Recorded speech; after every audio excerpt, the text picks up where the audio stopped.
السلام عليكم وأهلا بكم وكل عام وأنتم بخير.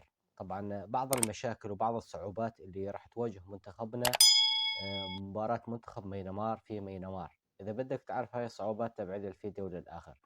بس قبل ما نبلش بالفيديو بدي منك تعمل اشتراك بالقناة وتفعل زر الجرس ولا تنسى تحط لي بصمتك الحلوة على اللايك. طبعا أول شيء حدد الاتحاد الدولي لكرة القدم موعد وتاريخ المباراة الأولى ب21 الشهر في مينمار، وراح تكون الساعة 2:45 العصر. والإياب اللي راح تكون بالدمام بالسعودية أرضنا افتراضية، وراح تكون الساعة 10 مساء. والموعدين هذول راح يكونوا ضمن أيام شهر رمضان. طيب الاتحاد الدولي الفيفا عين حكم إيراني لمباراة الذهاب مينمار وهو الحكم حسن إكرامي، وعين حكم هندي لمباراة الإياب اللي راح تقام بالدمام وهو الحكم برانجال بانيرجي. طيب مينمار دولة ضعيفة بكرة القدم، لكن دينيا صعبة جدا. شلون يعني صعبة جدا؟ عدد سكانها 58 مليون نسمة، 15% منهم بس مسلمين. ودائما طبعا بنشرات الأخبار نشوف عمليات الإبادة والاضطهاد ضد هاي الأقلية، طبعا أقلية المسلمين. وهي الطائفة الثانية بعد الهندوس. فالوضع صعب جدا انه تلعب بدولة تكره المسلمين، لانه عندها الهندوسية هي الديانة الاقوى. طيب غير ذلك عندك موضوع السفر يستغرق ما بين 24 الى 30 ساعة بالنسبة للمقيمين بسوريا، من مثل اعضاء اتحاد كرة القدم والكوادر وبعض اللاعبين الدوري المحلي اللي راح يلتحقوا بالمنتخب.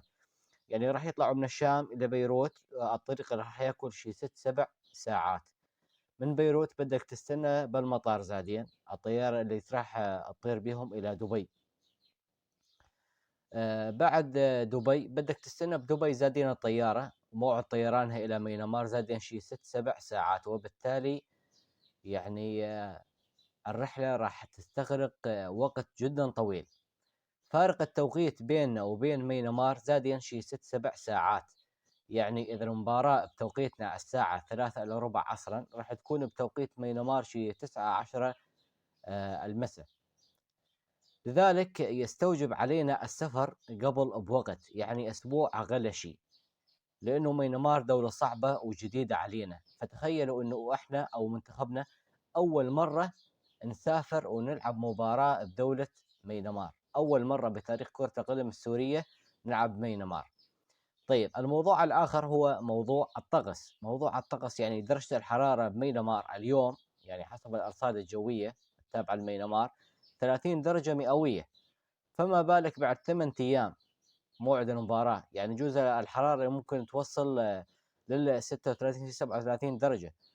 هذا عداك عن درجة الرطوبة العالية، فبالتالي أجواء الطقس غير مناسبة للاعبين، خاصة أنه اللاعبين معظمهم محترفين بدوريات أوروبية ودوريات خليجية.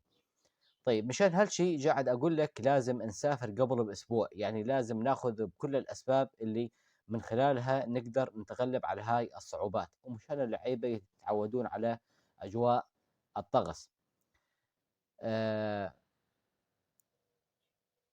فأنت كمنتخب سوري كونه الأغلبية ديانة هندوسية، أنت كمنتخب سوري غير مرحب بك بدولة مينمار، لأنه أنت منتخب ذو طابع إسلامي. صحيح يمكن نص اللعيبة أو كل اللعيبة المغتربة هي ديانتهم المسيحية، ولكن هم ما عندهم فرق بين المسيحية وما عندهم فرق بين الإسلام، لأنهم يفضلون الديانة الهندوسية. طيب الفوز على منتخب ميانمار سهل جدا ومو صعب، والفوز بنتيجة أيضا سهل جدا. لكن احنا ذكرنا لكم بعض الأسباب اللي قد تأثر على منتخبنا بهاي المباراة. بالنهاية نتمنى كل التوفيق للمنتخب، وإن شاء الله نفوز بنتيجة كبيرة مشان نحسم مسألة التأهل. هذا كان فيديو اليوم، إذا أعجبك بدي دعمك مشان نوصل لل1000 مشترك.